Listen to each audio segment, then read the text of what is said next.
Good to have you back. Operation Dudula is on the streets once again today, but this time to protest against the employment of foreign nationals in schools. The group is marching to education departments in 4 provinces to submit a memorandum of demands to MECs. Now, our reporter eNCA's Silindelo Masikane is on that story and joins me now for an update. Slee, good morning to you, colleague. What can you tell us about what's on the agenda for Operation Dudula this morning? Well, that's what we're going to find out from one of the organizers of this march here in Gauteng. Of course, like you've stated, there are at least 3 others similar like it taking place across the country. And as you can see, that we've got about 100 or so Operation Dudula members who have gathered here at Beyers Nordia Square, just opposite the Gauteng legislature. We understand that they're awaiting a few more of their members before they start with their march to the education department, the provincial education department, that is. But also we are expecting that a memorandum will also be handed over to the speaker of the provincial legislature. I'm going to ask my colleague Jo Matlala to just take a walk with me. I do see one of the organizers who is here, Mr. Daniel Khatebe, just to give us a sense as to why in particular the education department. Mr. Khatebe, thank you so much for joining us this morning on eNCA. Perhaps just give our viewers a sense as to what exactly is the issue with regards to the employment of foreign nationals, in particular teachers, in the provincial department here in Gauteng in particular. And then if that is the question, why did we take our children to school for what? If they will drive taxis with those qualifications being South Africans, that us, we have to pay heavy taxes for the employment of foreigners over South Africans. If they have to employ foreigners, let them employ all South Africans first. And then when there's a shortage, then they can consider employing foreigners, but following proper procedures. All what we are saying, they must employ all South Africans first before they can consider employing foreigners. It's as simple as that.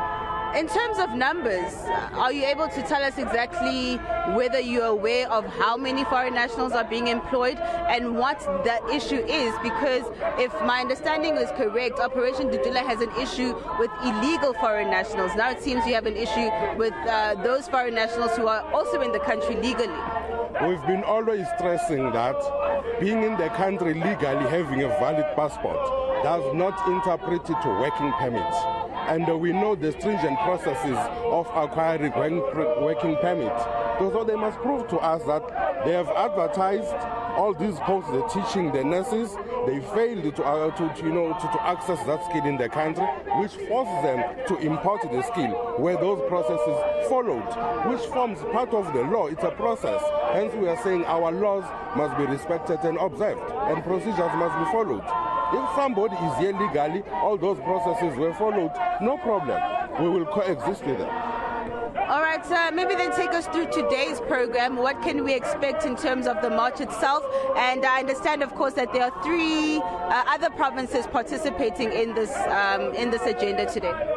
Yes, well, our first stop is the legislature, where we will be directing our memo to all government departments, because here we are talking health department, we are talking education, we are talking government department itself. In Gauteng, we've got the head of procurement being a foreigner. It doesn't make sense. And yet, a few months back in Durban, we had a press conference with professionals who are saying, we are here, South Africans, utilize us. But still, we still experience our government that is expected to uplift its people using non-South Africans. Whereas voting time comes, they don't go to those countries or to these foreigners for vote. They'll be knocking for the same South Africans. Please come and vote. When it comes to opportunities, they overlook them. So that is why we're here. But from here, we'll be proceeding to the Department of Education, saying there is no child who will struggle to get space in South African schools, whereas the MEC of Education gave a specific stats that in Gauteng alone, we've got 250,000 foreign students. And yet we see year in, year out, our sisters and our wives will be struggling until February to place the children in the schools. And yet foreign children will be comfortably in classes already.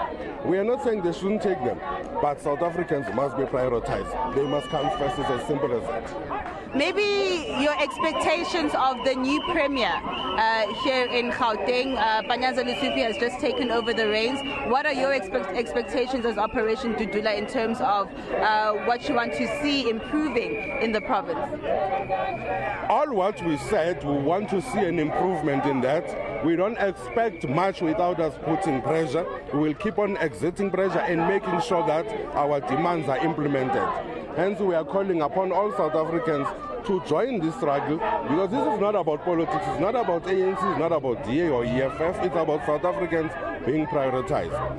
Right now, we are coming here so that we make sure that as the new premier, from the beginning, he does the correct things for South Africans. Thank you so much.